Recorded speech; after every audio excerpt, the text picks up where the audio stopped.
Ever since the onset of the COVID era, the role of the expert in American society has been called into question, with a lot of people no longer trusting established experts like medical doctors or scientists, or policy analysts who tend to work at think tanks and who work closely with politicians to draft policy on the basis of their so-called expertise. So this crisis of the expert is causing us, this crisis of expertise rather, is causing many of Americans to ask some serious questions about how we can know the information we're getting from those who are entrusted with the public trust is good, and how we can know what is true.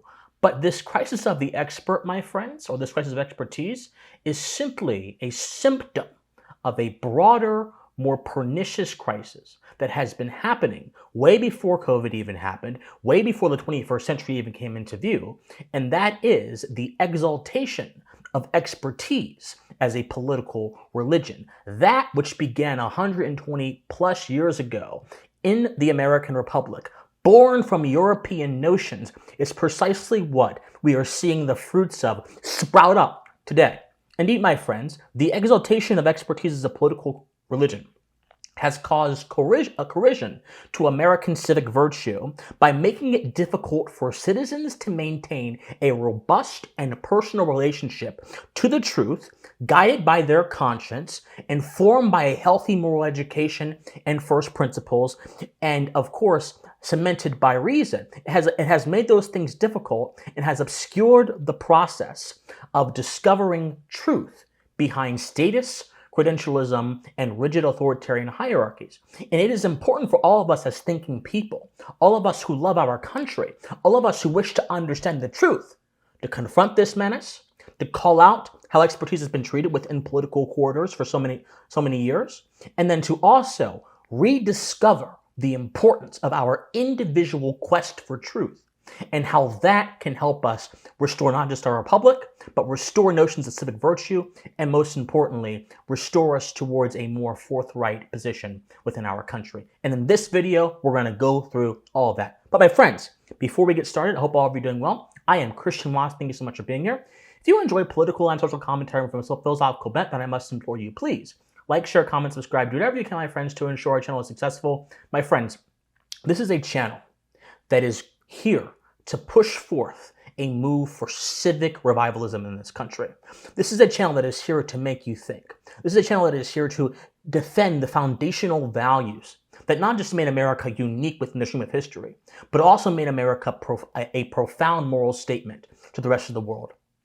If that is something you want to actually do, and you want to help me do, then again, like, share, comment, subscribe, do whatever you can. My friends, thank you so much. Now, please enjoy the video. So, oftentimes when this conversation is had, it is always framed in terms of political power.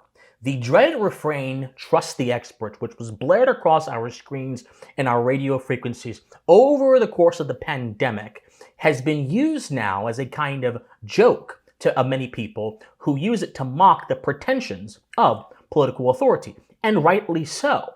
But it is a mistake to only be skeptical of expertise and to only engage in an understanding of its crisis by looking at political power and ignoring instead moral power.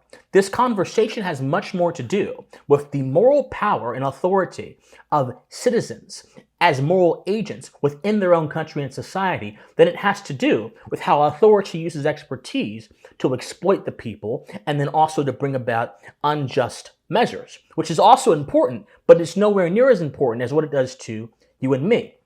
The power that is born from conscience, my friends, which is the original moral faculty of all of us, which gives us a general sense, without any studying, without any learning, of what right and wrong is.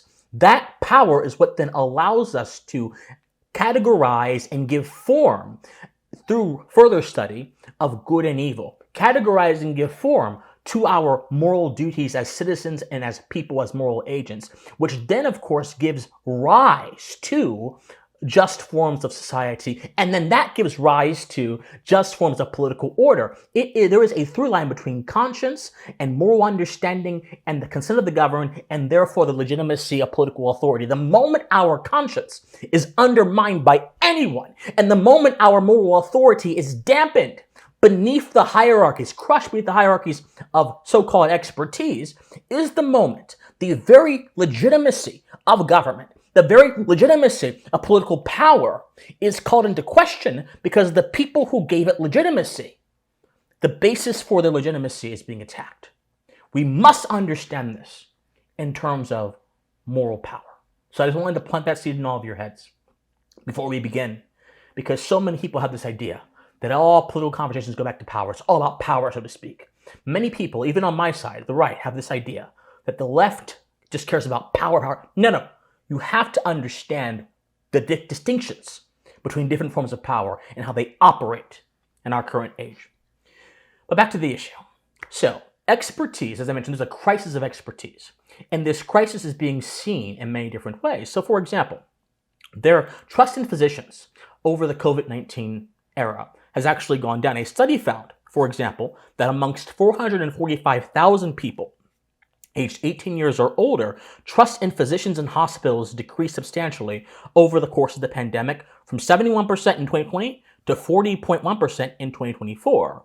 Now, this is not just confined to the medical arena. This is also confined, of course, to anyone that bears credentials as a means of gaining legitimacy in the public conversation, or anyone that deems himself these days an expert. Many of you may remember the infamous Joe Rogan episode where Douglas Murray and Dave Smith debated. Now, if you guys don't know who that is, you're not missing out on anything.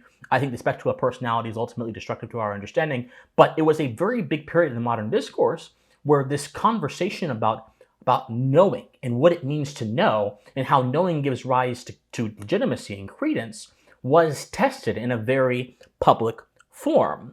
But, my friends, as I mentioned, this just didn't start with COVID-19. This just didn't start with the past 5 years of political activity. This just didn't start, even as many people say, with Brexit and the rise of Trump, both of whom also kind of, by virtue of what they represented, kind of went against the expert class in their infinite wisdom. This actually goes all the way back to the beginning of the early 20th century, finding roots at the end of the 19th century within America. And we have to understand how this arose if we are to understand how exactly the political religion of expertise manifests in this country. So, in the beginning of the progressive era, the significance is we saw a massive shift between the importance of civic knowledge and individual engagement with the issues of the day towards a sort of technocratic, managerial, expert approach to the issues of the day, where those same issues were considered to be unapproachable. They were considered to be not being able to be fully understood by the average person, and instead they required the assistance of administration in order to be fully appreciated. So the academic Thomas C. Leonard, in his paper, Progressive Era Origins of the Regulatory State in The Economist as Expert, actually makes a point at how the expert class was produced from this sort of social disorder, which basically said that the problems of society cannot be understood in terms of first principles or values or philosophy, but instead they can only be understood in terms of scientific problems that must be managed by those that had information. So they became more matters of having particular kinds of information, more matters of having certain kinds of knowledge, rather than matters of having wisdom. And he mentioned that through this prism, things that were previously not considered to have moral qualities, or not considered to really be anything but neutral terms, became moralized, and everything else followed after that. Like, for example, efficiency. So in part of the paper, he says, for example, quote, "A large firm was a bureaucratic organization. When administered by expert managers applying scientific methods, the well-run firm was efficient, and its efficiency-enhancing techniques, moreover, could be applied to other forms of organization. A competitive market, in contrast, comprised many small firms and many customers. A competitive market was not an organization that could not be managed. Market decisions were left decentralized and its outcomes unplanned. And this, for left progressives, was the source of economic disorder and waste." And so they believed that competition destroyed efficiency, and that if we were to fix the problems of society, efficiency must be the virtue by which all of our decisions are met. Woodrow Wilson echoed this in his essay of administration, where he said, "The time to consider the political question is over, and the time for application is here." Richard T. Ely, a major progressive era economist, himself pushed this idea of the socialization of property, who he said, by having private property, by having property concentrated solely in private hands, we are creating the conditions for injustice. We are creating inequality, and therefore property must be regulated and managed, not confiscated like the communist one, but regulated and managed by the government in order to ensure fairness. Efficiency was at the altar of both of these prescriptions. And of course, there are so many other examples within progressive era thinking of this same thing being emphasized. There was a conference done a few years ago, actually, by a group of academics that were trying to study how the growth of this sort of government by expert within Europe developed, and it found that within the post-war period, after World War II, similar kinds of approaches were actually made within Europe, particularly in France, where a lot of the experts that began governing there saw themselves as above politics and as impartial arbiters and advocates for the public good. This is the basis of the religion of expertise, and this is the historical backdrop. So, it's important for us to understand the branches of this particular religion, and also why it's a religion in the first place. When I say a political religion, I mean that it is due solely, it's restricted solely towards measuring issues of conflict within governmental structures. And it then views one single standard as the ultimate standard to the exclusion of all others in measuring and dealing with those conflicts. Whereas actual religions have a certain standard, typically a transcendent or a spiritual standard that they use by which they understand certain things. But that standard is not rooted and bound within the earth. That standard has broader implications. Whereas for political religions, it's much more narrow, much more restricted, and the logic behind it is not always very sound, but there's a habit to it that makes it seem so dang appealing. And so there are three branches of the religion of expertise that you see on your screen here. The first is the cult of experience. The cult of experience is merely this idea that if there has been someone that has done something, has more experience doing something in a particular area, they therefore have more ability and more correctness when making prescriptions about something in that area than the average person. We saw this during COVID with Dr. Fauci, who constantly touted his credentials, and not just credentials, but his experience as a means of being able to overcome the objections of even those who were in his own field, who did indeed have credentials. So credentials themselves are not the barrier that's going to stop your voice from being delegitimized. It can also simply just be your experience, lack thereof, or how someone else who's more experienced than you uses a rhetorical game better than you. And we see this, of course, with many other things as well. But not all experience is good experience. In fact, and also experience and wisdom are not the same thing. If I have experience doing an unwise thing for so many years, I should not be deemed wise or reliable. I should instead be deemed as someone who is indoctrinated by my own habits, who may not be able to see the forest for the trees, and who should therefore, if I'm going to listen to it all, be approached with caution. But yet for many people, experience is what they want to hear when they want to get answers for something, and it's very interesting. The second branch of the religion of expertise is the political scientism. Scientism as an ideology was born in the 20th century, represented by many different minds like Bertrand Russell, so on and so forth, which essentially tried to narrow down all questions about existence to physical, measurable questions. So scientism treated all questions as measurable questions, physical questions rather, and science is the ultimate arbiter of those things. Well, political scientism simply says that all political questions are questions of specialization, and therefore are only accessible and understood through methods of specialization brought forth by experts. Well, just like not all questions about reality are physical questions, also not all questions about politics are questions of specialty. Many questions about politics, in fact necessarily so, are questions first about ethics, because politics is simply applied ethics. Politics is simply applying a set of norms and procedures in the governmental structure, guided by first principles to achieve good governance when politics is pure. When it is corrupted, it is something entirely different that is putrid and should be rejected entirely.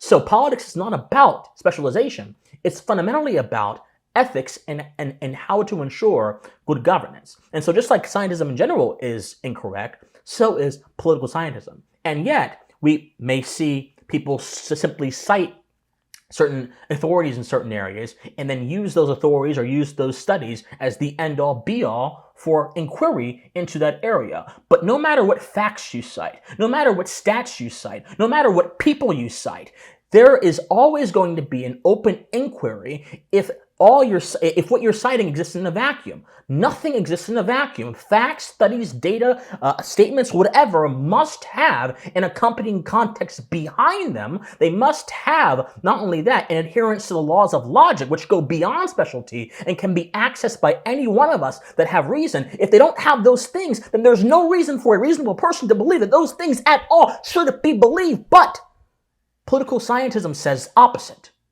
We can't reduce things to specialization, because if we do, we are operating on a narrow, reductionist plane. But this is what the illusion of expertise has done. Credentialism. If you have a diploma or a degree or whatever, you therefore have special wisdom, special access, special insight over someone who doesn't. Well, this is, of course, not well considered at all. Because, for example, let's say that you have a doctor that has a diploma degree, necessarily certification, who works on embryonic stem cell research. And let's say you have a pastor who has no formal degree like the doctor does, but has a strong moral education, or not just a pastor, but anyone that has a strong moral education that says, hey, I believe this practice is unethical because it's an affront to life. It violates the sacred processes of life. The doctor's credentials does not give him a special gateway of understanding into that particular issue that would allow him to overcome that objection. Only his ability to process moral truth would give him any insight into that particular issue. But if his credentials are what are solely understood as the only vehicle by which he can understand that issue, then that means that pastor's words are held to be in less esteem than him. Credentialism shows nothing except that you did a particular habit within a particular time for a particular institution, like a school, for a set of time, and you managed to do the tasks well. You played a game well. But knowledge, credentials are not wisdom. Wisdom and knowledge are not the same thing. Neither are competence and wisdom the same thing.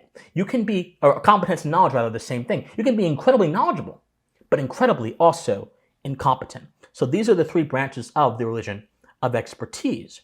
And so when we have this combination of political interests and the expert class interest, an inaccurate set of results is bound to be produced, thus making the so-called experts an enemy of the truth teller, making them a handmaiden to deceit, rather than making them a sort of apologist for the truth, as they should be if the goal is to certainly understand the world better. So, what are our alternatives to this sort of problem of the expert, this crisis of the expert? Well, there's a few things, my friends. First, we must understand that every man is responsible to his relationship with the truth.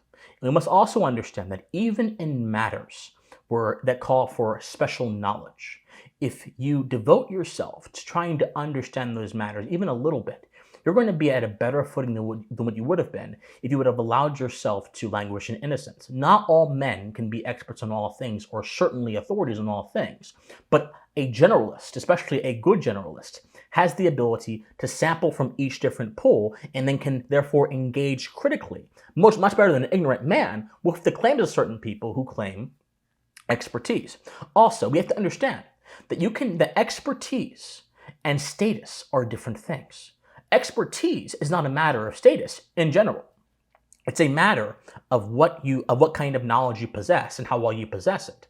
But it has been made by the political religion of expertise solely a matter of status. We must reject that framing that has come from that 20th century technocratic frame, and we must say instead, no, expertise is solely about knowledge and knowledge only, and there are different ways of showing knowledge, but status is not a reliable way to show knowledge for reasons X, Y, and Z. We must demand knowledge that is applied, not knowledge that is simply had. Having knowledge means nothing. Applying knowledge means everything, because we can then therefore see the results of that application of knowledge, and we can therefore see if your knowledge is true and good, or if it was unwisdom masquerading as truth, masquerading something that actually mattered. And secondly, we must demand that political order is centered and structured upon good governance. which requires reducing the levels of complexity within political matters. The religion of expertise intentionally introduces so much complexity that the average person is pushed out and the sort of educated person is pushed up, when in all reality, politics does not simply exist for the educated person, it exists for the citizens of an entire polity, an entire community, an entire country, and therefore it should be accessible as much as possible, and the levels of complexity should be reduced. And we can demand this by really asking ourselves, do we really need as many government agencies as we have to truly run a country? Do we really need to have as much complexity within the wording of legislation to truly get a point across in a bill, so on and so forth? When we reduce levels of the complexity within our society, we're going to be able to handle this problem much better. And most importantly, my friends, this is the most important part. Merit, not status, should be the standard of trust. Merit, not status. How you applied your knowledge and what the results of that was. But not only that, the presuppositions of your knowledge, what your beliefs assume, and what those assume, and the soundness of those claims should also be included in an assessment of marriage. If that is included, then therefore the experts now have to compete against the standard of truth. And whereas they may have an agenda, truth has no agenda, and therefore their claims can no longer be solely politically motivated, nor can they be solely biased, nor can they be solely so much complex. They will have to be clear, precise, and rendered justly towards the light of truth. That is also how you fix this. If we were to demand these things and expect these things of our institutions and those who run them, I genuinely believe that our country would be better. And I genuinely believe that the dangerous political religion of expertise most certainly would come crumbling down. But if we continue to talk about this in terms of elite groups versus the common people, in terms of social media debates that really don't go anywhere and simply inflate the egos of particular folks that are involved, then I really think that this issue is going to continue to be the quagmire of our age with no sound answer reached. I think we're better than that. I think we can actually achieve some resolution here. And I think that this all comes down to reorienting our individual relationships with the truth and pursuing it as much as possible. My friends, like, share, comment, subscribe, do whatever you can to ensure our video is successful, our channel is successful rather. Thank you so much for being here. My friends, if you want to support us, you want to be a part of this growing movement of civic revivalism in this country, you can, of course, join my Discord, which is in the comment section down below. You can also donate to me as well, which is all the links, PayPal, locals, all those are in the comment section down below as well. My friends, study history, study philosophy, remain morally convicted, and please stay pensive. Bye, guys.